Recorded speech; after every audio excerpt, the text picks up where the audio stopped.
பகவத்கீதை அத்தியாயம் 6 தியான யோகத்தின் தொடர்ச்சி. எங்கும் எதிலும் பகவானையும் அவனில் எதையும் எல்லாவற்றையும் காண்பவனே யோகி. இத்தகையவனுக்கு நான் காணப்படாமல் போவதில்லை, அவனும் எனக்கு காணப்படாமல் இருப்பதில்லை. என் நிலையிலும் எல்லா ஜீவராசிகளிலும் கடவுளை பார்ப்பவன் பகவானை சேர்வான். எல்லோரையும் தன்னை போல பார்ப்பவன் எல்லோருடைய சுகதுக்கத்தையும் தன்னுடையதாக சமமாக பார்ப்பவன் மிகச்சிறந்த யோகி. எப்பொழுதும் அமைதியின்றி சஞ்சலமாக இருக்கும் என் மனதால் இந்த தியான யோகத்தை பயில்வது கடினம் என்று அர்ஜுனன் கூறுகிறான். பகவான் சொல்கிறார், அதில் சந்தேகமில்லை, மனம் சஞ்சலமானதுதான், அதை வசப்படுத்துவது கடினம்தான், ஆனால் முடியாதது அல்ல. இடைவிடாத பயிற்சியாலும் வைராக்கியத்தாலும் மனதை கட்டுப்படுத்த முடியும்.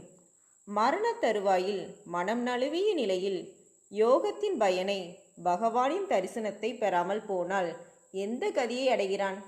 2 வழிகளில் இருந்தும் சிதறி அழிய மாட்டானா என்று அர்ஜுனன் கேட்டான். பகவான் கிருஷ்ணர் சொல்கிறார், இறை சிந்தனையும் அதற்கான பயிற்சிகளும் ஒரு காலம் வீண் போகாது.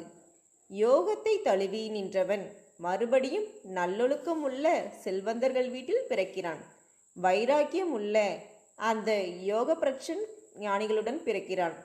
முற்பிறவியின் பயிற்சியினால் பகவானிடம் ஈர்க்கப்பட்டு மறுபடியும் பரமாத்மாவை அடைய தீவிர முயற்சி செய்கிறான்.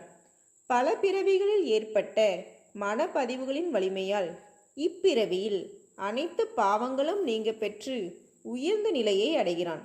யோகியானவன் தவம் செய்பவர்களை காட்டிலும் சாத்திரங்களை அறிந்தவர்களை காட்டிலும் பலனில் ஆர்வம் கொண்டு கர்மங்களை செய்பவர்களை காட்டிலும் மேலானவன்.